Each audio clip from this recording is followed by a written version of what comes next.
దాడి చేయడం హేయమైన చర్య అని దీన్ని తీవ్రంగా ఖండిస్తున్నామని వెంటనే బేషరతుగా బహిరంగ క్షమాపణ చెప్పాలని ఆదివాసీ హక్కుల పోరాట సమితి తుడుందెబ్బ రాష్ట్ర కో కన్వీనర్ గోడం గణేష్ డిమాండ్ చేశారు.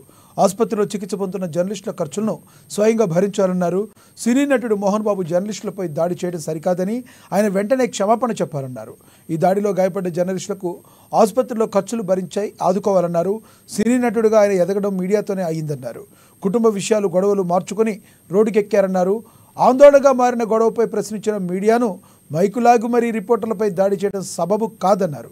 నిత్యం సమాజహితం కోసం పనిచేసే జర్నలిస్టులను అవమానకరంగా అసభ్య పదజాలంతో దూషిస్తూ దాడి చేసి గాయపరచడం ఏంటని ప్రశ్నించారు.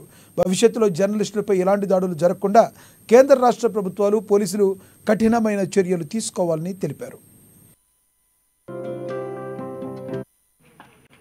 సినీ నటుడు మోహన్ బాబు జర్నలిస్టుపై దాడి చేయడం ఏమైనటువంటి చర్య. దీన్ని ఆదివాసీ హక్కుల పోరాట సమితి తుడుందెబ్బ రాష్ట్ర కమిటీ తరపున మేము తీవ్రంగా ఖండిస్తున్నాం.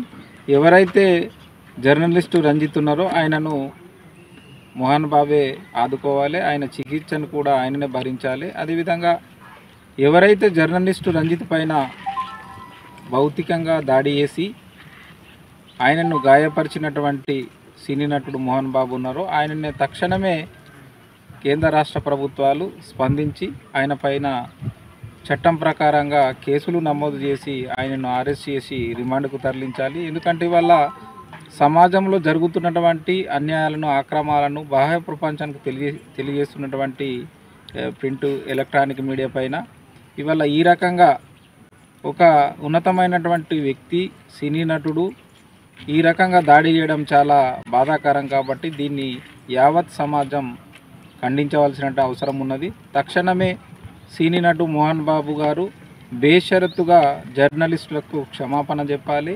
అదేవిధంగా ఆయనను పూర్తిగా ఆసుపత్రికి అయ్యేటువంటి ఖర్చులన్నిటి కూడా ఆయననే భరించాలి.